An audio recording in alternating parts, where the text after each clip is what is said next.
Well, hello Internet, and welcome to part 6 of my Java video tutorial. Today we're going to talk about exceptions and exception handling. And an exception is just an object that is created whenever an error occurs, and the exception itself tells you what error specifically occurred. And we're going to go through some code here to explain everything to you. And there's mainly two types of exceptions. You have those located in Java Lang, runtime exception. And these are exceptions that are thrown during the normal course of the program just running. And for the most part, they are your responsibility, or actually they are your responsibility in totality. You have to catch these. Then you have, and if you don't understand what I'm doing here, don't worry about it, Java Lang exceptions, and what these are exceptions that are checked by the compiler. And if you do not protect against these errors, the compiler will warn you and will not allow you to run your program. So we're going to see examples of these, though, if that doesn't make any sense to you. Then we have our common exceptions. These are what you're most likely to come across. So you have arithmetic exception, and this just occurs whenever an arithmetic operation goes wrong, like a division by zero or something like that. And another common one is class not found exception, and it's just called whenever a class is called that doesn't exist. Then you have illegal argument exception, and an illegal argument exception is called whenever a method is passed an illegal argument. Very, very common. Then you have index out of bounds. This might not make sense right now because we haven't covered arrays.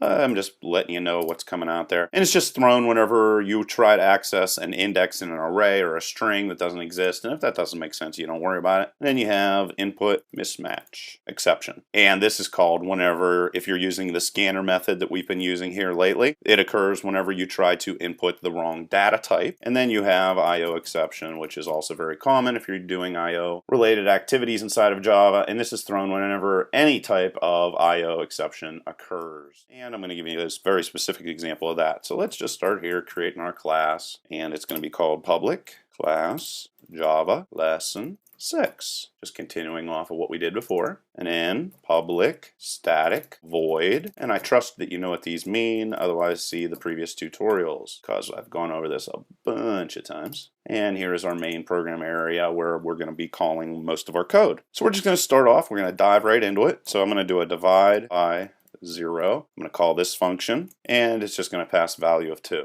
And I think you know what's going to be coming up here. And if not, you will. So we're going to create our class inside here, public static void. Public meaning it's available to everybody. Static means that a class can call it, and void means it does not return anything. And it's going to accept an integer, a. And then this is where we are going to try to catch an error or catch an exception. What you have to do is put it between braces. So you just put try inside of here. And then inside of this little try block, we're going to do something that may trigger an error. In our situation, it's definitely going to trigger an error. Print line, and we're going to take whatever the value of a is and divide it by 0. And I guarantee you that is going to trigger an error. And after you do this, this is where all the potential problem code exists. And then you use catch. And you're going to, in this situation, we're going to try to catch the problem that we think is going to occur. And you just type in arithmetic exception, like we talked about before, followed by the letter E, and that is going to be where the exception object is placed. Then inside of there, if you want to print out different things, or let's just say you want to print out a custom error message if somebody tries to divide by 0. Or in this situation, this doesn't have anything really to do with the division by 0, it's just you're trying to perform some sort of arithmetic that cannot be done. Well, you can just put a custom message in here that says, you can't do that. I don't know, you can put anything in there you want.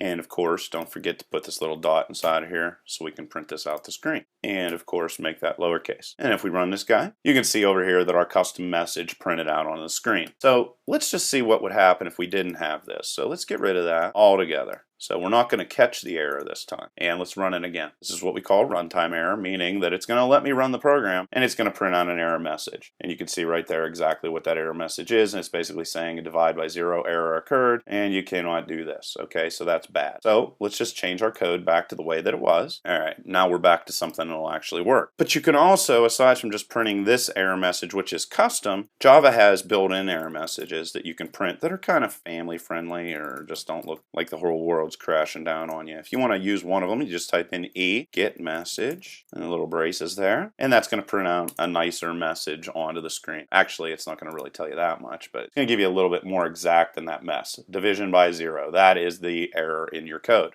And then you could also print the exception name and an error message, and all you need to do there is just go system, out, print line, and go e.toString, and those two braces there, and a semicolon at the end. And you can see here on the third line, it's printing out the actual exception name, and then it has the little message there at the end. So the exception that was triggered is arithmetic exception, and division by 0 is the actual problem. And if you wanted to print out the actual stack trace or the original error that we saw before, let's just come in here and do it here. Delete this guy out. I'm just going to type E print stack trace. And if you do that, it's going to just print out the screen the specific error that we saw previously that's triggered no matter what. See? There it is. Okay, so there's a whole bunch of different ways of printing out error messages or controlling an exception. Now I'm going to show you how to do a bunch of other things with exceptions. Pretty much I'm going to cover everything, just like in other tutorials. So in this situation, we're going to need to import a library, and we went over how to do that before in the past. And this one, we're going to be using the scanner object, and we're also going to be looking for a scanner specific exception. And we use scanner to do user input,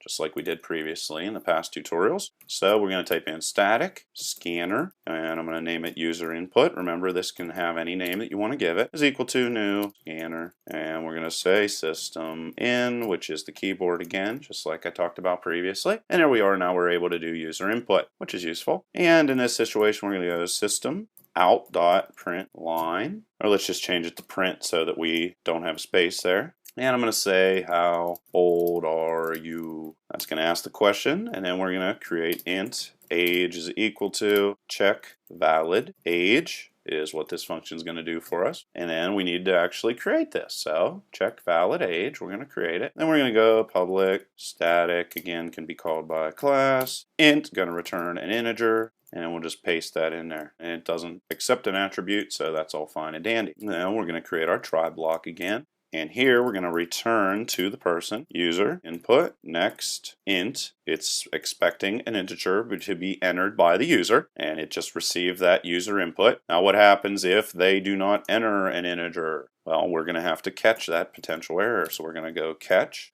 and we're going to go input, mismatch, exception. And remember, we created this guy up here, Java utility. Well, not only is the scanner tool in there, but also this exception that we're using right here. So you definitely need that to be able to work on. And we also want to put a little e inside of there, which is the object for the exception itself. And then what we want to do is we're going to go user input, because if it gets in here, we want to pretty much flush the previous user input if it was negative, and by putting user input next in there, that's in essence what it does. Skips over what the last user input, whatever the person typed in at the keyboard, and it sort of like skips to the next one. So that's just sort of in there just to disregard previous inputs, because we know that the previous input was wrong. So system out print, and let's just say that isn't a whole number. All right, just to be real simple with that. And then in this situation, we're going to return 0. Remember, we got to return something because here we have int, so it's expecting that something be returned, an integer be returned. So then we got to come up here and we got to correct for that. So we're going to jump back into this guy, and we're going to say if age is not equal to 0, and then we're going to go system out print line you are age plus years old. Now let's run this guy. Okay, it says how old am I? Well, let's go in here and put a valid number. Let's say 19, which I guess really isn't valid, but it's a whole number anyway. And you see that it just printed everything out fine and dandy. But what if somebody comes in here and instead says 6.5? Say that isn't a whole number. But nothing crashed, nothing went wrong, and that is exactly what we're using exceptions for, or exception catching. So now I'm going to show you something a little bit more complicated. I'm going to use the Java I/O library in this situation, and I no longer need scanners, so let's get rid of it. And all this code is available underneath the video. There's a link to it, so you can look at it. And it's heavily commented. Like, there's a lot of stuff in the code even that I don't even talk about in the tutorial. And let's just come in here and get rid of all that stuff. Now I'm going to create a new function, and this guy is going to be called getAFile. Now, we haven't handled file I/O and things like that, but we will. And this is just a common error, and I just want to go through it. And like I said before, if you don't quite get something, that's no big deal. We're going to cover it over and over and over again. All right, so there's a function that we're going to be calling, and it's just called getAFile. So here inside of the main function, we're going to call it. And we're just going to say getAFile. And we're going to put a file in here who does not exist. So we're going to call it some stuff on purpose. All right, so there's a semicolon, and this guy's going to call this method down here. So what are we going to do? We're going to create another try block. And actually what I'm going to do here is just to show you what happens whenever you try to use a checked expression. And remember, a checked expression is an expression that the compiler catches. So the compiler says, hey, you have to check for this potential problem. Our potential problem in this situation is some stuff.txt doesn't exist. So let's say we go File, Input, Stream. And no, we have not covered this yet in previous tutorials, so don't worry about it. It's just me trying to open up a file. So I'm going to go File is equal to New, File, Input, Stream. File name. So here we're going to go out there and we're going to open up this file. Well, you're going to see what happens whenever you try to execute something that requires that the exception be checked. We're going to run it, and you can see here errors galore. And what it's saying, unhandled exception type file not found exception. So let's say try, right, like this. And this is going to make the compiler all nice and happy about everything here. And then we're going to go catch. I'm going to catch this new guy. And file not found exception. E. And we're going to say system out dot print line, and we're going to say sorry, can't find that file. And then this guy in this situation is going to run because we caught that exception that it required us to do. So it just says sorry, can't find that file. Well, another thing is you can also catch numerous different exceptions. You can have numerous different catch blocks here. So another common error is IO exception. So let's come in here and let's catch that. So we'll go IO exception E, and in this situation we're just going to go system out. This is like a general sort of error occurred, and we're just going to say unknown IO error. Now, you always want to, whenever you're creating these exceptions, you want to have the most specific one first, and then the least specific one second. And just to show you another one, if you wanted to use a catch-all exception, it's real easy to do. So this will actually catch every single exception. But you always want to use this last, because you want to try to solve the problem rather than just giving a vague answer, which in this situation is pretty much your only option, you know. You don't want to print this out to the screen for the people to see because it looks like your program's junk then.